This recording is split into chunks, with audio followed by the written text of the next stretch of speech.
Sebagai seorang nabi dan rasul, Nabi Muhammad SAW berdakwah untuk menyebarluaskan ajaran Islam.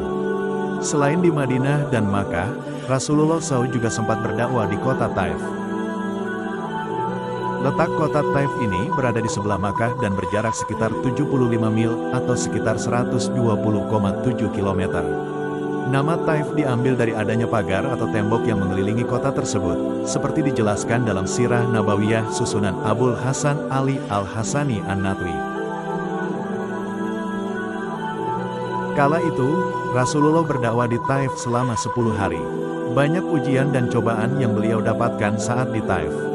Mengutip dari buku Saat-Saat Rasulullah Bersedih oleh Majdi Muhammad Asis Syahawi, dikisahkan mengenai dakwah Nabi Muhammad di Taif.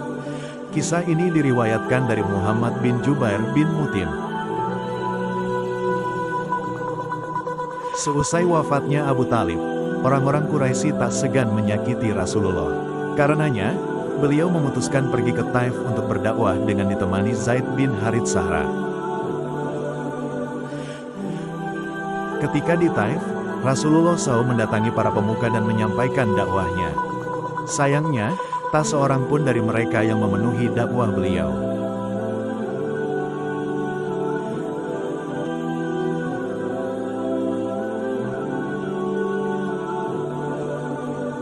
Selain berdakwah, kedatangan Nabi Muhammad SAW di Taif juga bertujuan memohon perlindungan kepada suku Sakif dari tekanan yang ia peroleh di Makkah sepeninggal Abu Talib.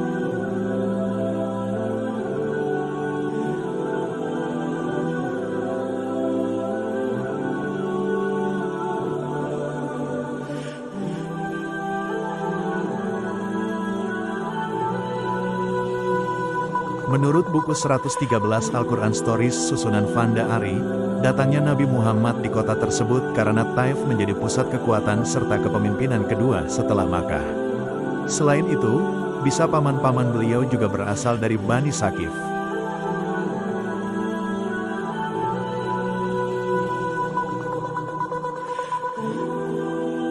Rasulullah SAW ditolak keras oleh suku Sakif. Mereka bahkan tega menghina beliau, membujuk orang-orang bodoh dan budak-budaknya untuk meneriaki serta melempari Nabi Muhammad dengan batu.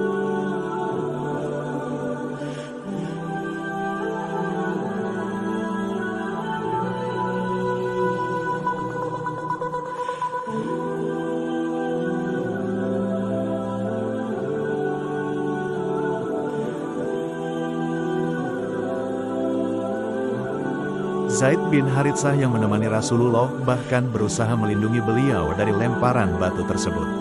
Sayangnya, batu-batu itu tetap mengenai tubuh sang Rasul hingga berdarah-darah.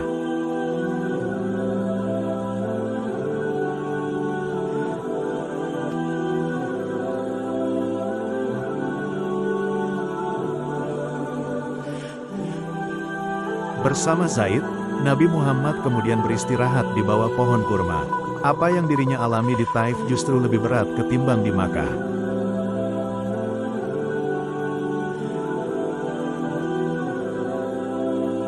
Lalu, keduanya kembali ke Makkah.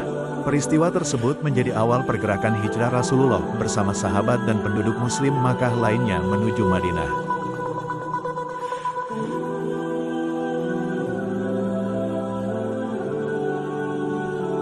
Rasulullah merasa sangat sedih sepulang dari Taif.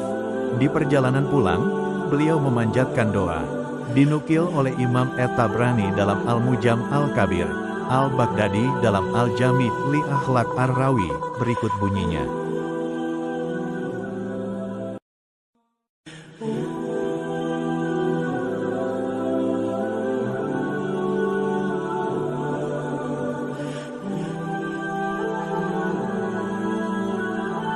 اللهم إليك أشكو ضعف قوتي وقلة حيلتي وهواني على الناس يا أرحم الراحمين.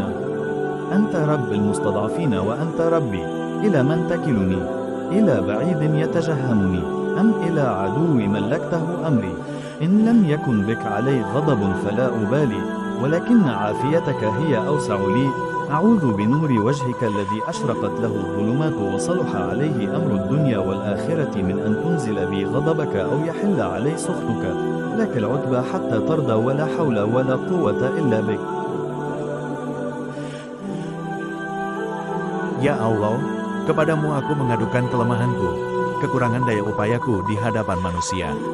Wahai Tuhan yang Maha Rahim, Engkaulah Tuhan orang-orang yang lemah dan Tuhan pelindungku. Kepada siapa hendak Engkau serahkan nasibku? Kepada orang jauhkah yang berwajah muram kepadaku, atau kepada musuh yang akan menguasai diriku? Asalkan Engkau tidak murka kepadaku. Aku tidak peduli sebab sungguh luas kenikmatan yang Engkau limpahkan kepadaku. Aku berlindung kepada nur wajah-Mu yang menyinari kegelapan, dan karena itu yang membawa kebaikan di dunia dan akhirat dari kemurkaan-Mu dan yang akan Engkau timpakan kepadaku. Kepada Engkaulah aku adukan halku sehingga Engkau ridha kepadaku. Dan tiada daya upaya melainkan dengan kehendak-Mu.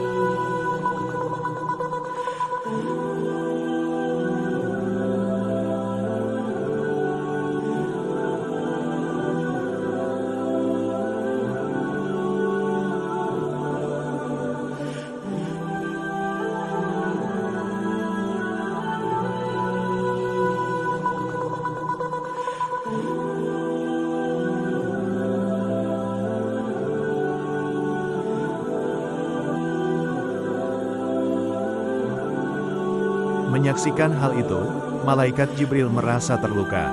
Ia lalu berkata kepada Nabi Muhammad, Allah mengetahui apa yang terjadi padamu dan orang-orang ini. Allah telah memerintahkan malaikat-malaikat di gunung-gunung untuk menaati perintah-Mu.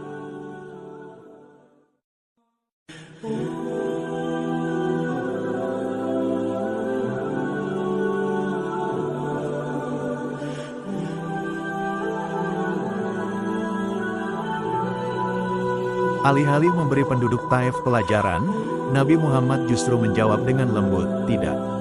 Aku mohon mereka diberi tangguh waktu. Kedepannya, mudah-mudahan Allah berkenan melahirkan dari mereka generasi yang akan menyembahnya tanpa mempersekutukan dengan sesuatu apapun, seperti dikutip dari buku kelengkapan Tarikh Rasulullah susunan Ibnu Qayyim al-Jauziyah.